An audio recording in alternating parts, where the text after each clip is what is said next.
दोस्तों, आप अभी जो सुनने जा रहे हैं वो सिर्फ एक कहानी नहीं है। ये उस शक्ति की गाथा है जो समय को भी अपने अधीन कर चुकी है। ये कोई कल्पना नहीं है, ये हकीकत है उस मंदिर की जहां मौत भी माथा टेकती है। नाम है महाकालेश्वर। अकाल मृत्यु वो मरे जो काल करे चांडाल का, काल भी उसका क्या करे जो भक्त हो महाकाल का। कालों के काल महाकाल की महिमा अद्भुत है। देश के अलग अलग कोने में भगवान शिव के 12 ज्योतिर्लिंग अपनी दिव्यता और सनातन के महत्व के कारण दर्शनीय हैं। इन्हीं में से मध्य प्रदेश के उज्जैन में स्थित महाकालेश्वर मंदिर रहस्यों से भरा हुआ है। उज्जैन की पवित्र धरती पर स्थित भगवान शिव का ये रूप जो केवल पूज्य नहीं बल्कि भयानक भी है। हर मंदिर की एक कहानी होती है, लेकिन इस मंदिर की कहानी रहस्य, मृत्यु और चमत्कार के बीच कहीं अटकी हुई है। उज्जैन का महाकाल मंदिर कोई साधारण शिवलिंग नहीं है। ये भारत के 12 ज्योतिर्लिंगों में से एक है, लेकिन इसका महत्व बाकी सभी से अलग है, क्योंकि यहाँ विराजमान है कालों के भी काल महाकाल। कहते हैं जो इंसान महाकाल का नाम एक बार भी सच्चे मन से ले लेता है, उसके जीवन से डर और मृत्यु खुद पीछे हट जाते हैं। लेकिन क्या ये सिर्फ आस्था है या इसके पीछे छुपे हैं कुछ ऐसे रहस्य जिन पर विज्ञान भी खामोश है? इस मंदिर का पौराणिक ग्रंथों में काफी सुंदर वर्णन देखने को मिलता है। देश दुनिया से यहाँ सभी भगवान शिव के दर्शन करने पूरे साल आते हैं। लेकिन दोस्तों, जितना महाकालेश्वर का मंदिर लोगों के बीच पॉपुलर है, उससे कहीं ज्यादा ये अपने अंदर छुपे रहस्यों के कारण चर्चा में रहता है। क्योंकि यहाँ की आरती देखने मात्र से इंसान की आने वाली विपत्तियां टल जाती हैं। और वो कौन सी अनदेखी शक्ति है जो इस मंदिर को हर संकट से बचाती है? कहते हैं जिसने इस मंदिर को देखा नहीं, उसने मृत्यु को कभी समझा ही नहीं। कहीं ये मंदिर समय के नियमों को मोड़ने वाला कोई द्वार तो नहीं, या फिर ये है एक ऐसा स्थान जहां आत्माएं चैन की तलाश में आती हैं? और सबसे बड़ा सवाल, क्यों इस मंदिर के कोतवाल काल भैरव को शराब चढ़ाई जाती है? और आश्चर्यचकित कर देने वाली बात तो ये है कि यहाँ पर चढ़ाई गई सैकड़ों हजारों लीटर शराब आखिर कहाँ पर गायब हो जाती है? क्या काल भैरव स्वयं इस शराब का भोग कर लेते हैं? और जब अंग्रेजों ने शराब के इस रहस्य को सुलझाने की कोशिश करने के लिए मंदिर की खुदाई करवाई, तब ऐसा क्या हुआ जिसे देखकर अंग्रेजों के पसीने छूट गए और डर से फिर कभी काल भैरव मंदिर में प्रवेश भी नहीं किया?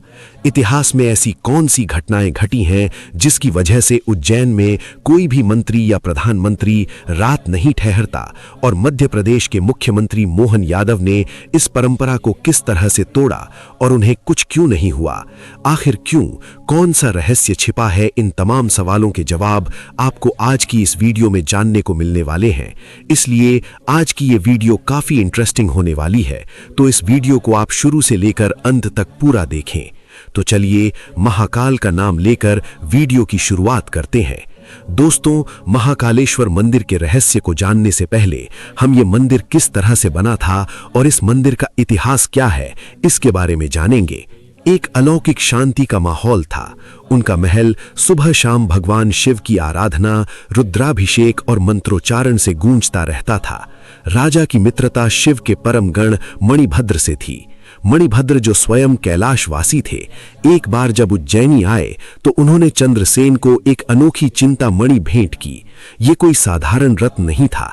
इसे धारण करने वाले के पास अपार ऐश्वर्य, यश और विजय स्वयं चले आते थे। बस फिर क्या था, मणि मिलने के बाद चंद्रसेन के वैभव की चमक चारों दिशाओं में फैल गई। वो न केवल शक्तिशाली राजा बन गए, बल्कि उनके नाम से शत्रु भी इसीलिए चंद्रसेन ने युद्ध नहीं किया। उसकी सेना के सामने शत्रुओं की विशाल सेना थी, लेकिन राजा चंद्रसेन तनिक भी विचलित नहीं हुए। उन्हें विश्वास था कि उनकी शक्ति किसी मणि में नहीं बल्कि महाकाल की भक्ति में है। इसलिए उन्होंने शस्त्र नहीं उठाए, बल्कि एक तपस्वी के वेश में उस महाकाल वन की ओर बढ़ गए, जहां उन्होंने आंखें मूंद लीं और भगवान शिव के ध्यान में लीन हो गए। उन्होंने ओम नमः शिवाय मंत्र का जाप करना शुरू किया। धीरे धीरे उनकी आत्मा उस महाशक्तिशाली परम शिव में विलीन हो चुकी थी। उसी समय उज्जैन में एक और संकट सिर उठा रहा था। वो था एक भयानक राक्षस दूषण, जो वेद, यज्ञ और भक्ति का विरोधी था। उज्जैन में शिव भक्तों की बढ़ती संख्या और पूजा पाठ देखकर वो क्रोधित हो उठा। वो अपने असुर सैनिकों के साथ उज्जैन पर आक्रमण करने निकल पड़ा। उसकी मंशा शिव भक्तों का अंत करना, मंदिरों को तोड़ना और भक्ति की जड़ें उखाड़ फेंकना था और खुद को भगवान घोषित करना था। उसने उज्जैन की जनता पर अत्याचार करना शुरू कर दिया, जिसकी राक्षसी शक्ति में शहर भय, आशंका और अराजकता में डूब चुका था। इसी दौरान आक्रमण के भय के कारण अवंतिका के एक कोने से एक विधवा गोपी अपने 5 साल के बेटे के साथ आश्रय की तलाश में भटकती हुई उसी महाकाल वन में पहुंच गई। उस बालक ने राजा को देखकर मंत्रमुग्ध हो गया। वो भी वहीं थोड़ी दूर बैठ गया और एक छोटा सा शिवलिंग बनाकर उसकी पूजा करने लगा। फूल, जल, बेलपत्र जो भी पास मिला वो शिवलिंग पर चढ़ाता गया। धीरे धीरे वो शिव भक्ति में इतना खो चुका था। अंत में मां का धैर्य जवाब जा चुका था। वो वहां पहुंची जहां उसका बेटा पूजा कर रहा था। क्रोध में आकर उसने पूजा की सारी सामग्री फेंक दी और बालक को पीटने लगी। ये क्या पागलपन है। लेकिन तभी कुछ चमत्कारिक घटा। अच्छा, जब सब शांत हुआ तब उस जगह एक दिव्य शिवलिंग प्रकट हो चुका था, जिस पर वही फूल और बेलपत्र चढ़े हुए थे जो उस बालक ने पहले चढ़ाए थे। शिव स्वयं प्रकट हो गए। उनकी कृपा उस मासूम भक्त पर बरस पड़ी थी। जब मां हैरान चंद्रसेन को मिला तब वे दौड़े दौड़े उस स्थान पर पहुंचे। उन्होंने देखा कि शिव स्वयं एक दिव्य लिंग रूप में प्रकट हुए हैं। उनकी आंखों से आंसू बह निकले। उनका विश्वास, उनकी तपस्या, उनकी भक्ति अब मूर्त रूप तक फैल गई। त्रिनेत्र से अग्नि निकली और हाथों में त्रिशूल लिए वो दूषण की ओर बढ़े और पल भर में ही दूषण और उसकी असुर सेना का अंत हो गया। उस क्षण जो चमत्कार घटा था उसने युद्ध की आग को भी शांति में बदल दिया। जो राजा अभी तक मणि के लोभ में उज्जैनी को रौंदने चले थे, अब उसी धरती पर महाकाल की महिमा के आगे झुक गए थे। उनके हाथों के शस्त्र गिर चुके थे और सिर्फ शिव के चरणों में झुक चुका था। तभी से उज्जैन में महाकालेश्वर ज्योतिर्लिंग की स्थापना हुई और एक परंपरा जन्मी। जैसे काशी के राजा बाबा विश्वनाथ हैं, वैसे ही उज्जैन के राजा भगवान महाकाल हैं। आज भी उज्जैन की हर सुबह शिव के नाम से शुरू होती है और हर रात महाकाल की आरती के साथ समाप्त होती है, क्योंकि वहां का राजा न कोई मनुष्य है, न सिंहासन पर बैठता है। वहां के राजा स्वयं महाकाल है।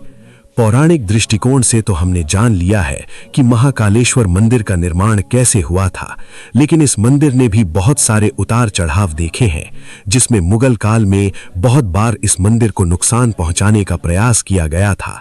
कहा जाता है कि 1235 में महाकालेश्वर मंदिर को दिल्ली के सुल्तान इल्तुतमिश ने पूरी तरह से नष्ट कर दिया था। इस बारे में हम सभी जानते हैं कि किस तरह से मुस्लिम आक्रांताओं ने हिंदू धर्म को मिटाने के लिए उनके धार्मिक स्थलों को नष्ट करके वहां पर मस्जिदों का निर्माण करवाया था। उस समय महाकालेश्वर मंदिर लोगों के लिए आस्था का एक केंद्र माना जाता था, लेकिन जब इल्तुतमिश को इस बारे में सूचना मिली तो उसने तुरंत अपने सिपाहियों को मंदिर ध्वस्त करने का आदेश दे दिया। लेकिन जब हिंदुओं को इस बारे में पता चला तो उन्होंने सिपाहियों के आने से पहले ही महाकाल मंदिर के गर्भगृह में स्थित स्वयंभू ज्योतिर्लिंग को आक्रांताओं से सुरक्षित बचाने के लिए पास में ही बने एक कुएं में रखा दिया था। इसके बाद लगभग 500 वर्षों तक महाकाल का मंदिर जीर्ण शीर्ण अवस्था में रहा और ध्वस्त मंदिर में ही महादेव की पूजा आराधना की जाती रही। लेकिन जब कई वर्षों बाद 1728 में मराठा शूरवीर राणोजी राव सिंधिया ने मुगलों को परास्त किया, तब उन्होंने मंदिर तोड़ खब हम बात करते हैं एक एक करके महाकालेश्वर मंदिर से जुड़े हुए तमाम रहस्यों के बारे में। महाकालेश्वर मंदिर में जो शिवलिंग मौजूद है, इसके बारे में कहा जाता है कि यह स्वयं उत्पन्न हुआ है। इसको किसी के द्वारा स्थापित नहीं किया गया है। यहाँ पर शिवलिंग कैसे प्रकट हुआ था, इसके बारे में हमने आपको वीडियो में पहले ही बता दिया है।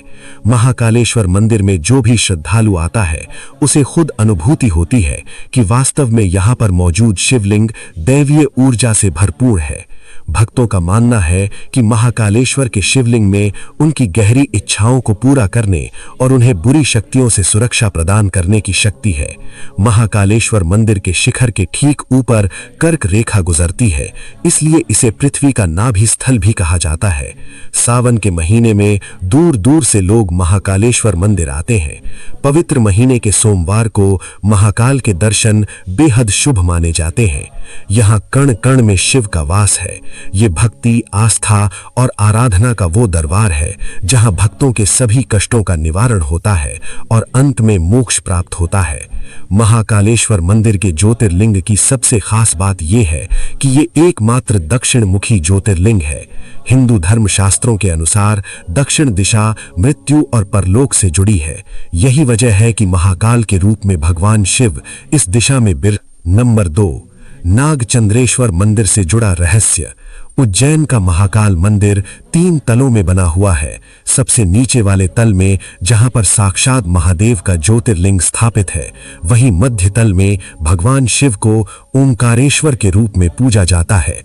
वहीं सबसे ऊपरी तल पर नागचंद्रेश्वर मंदिर है, जो साल में सिर्फ एक बार नाग पंचमी पर खुलता है।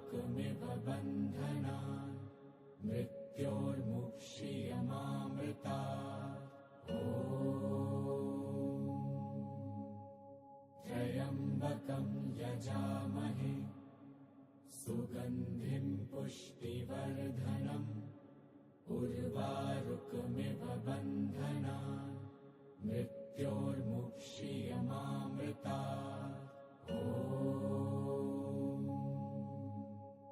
त्र्यम्बकं यजामहे सुगन्धिं पुष्टिवर्धनम् उर्वारुकमिव बन्धनान् मृत्योर्मुक्षीयमामृतात्। त्र्यम्बकं यजामहे सुगन्धिं पुष्टिवर्धनम् उर्वारुकमिव बन्धनान् मृत्योर्मुक्षीयमामृतात्।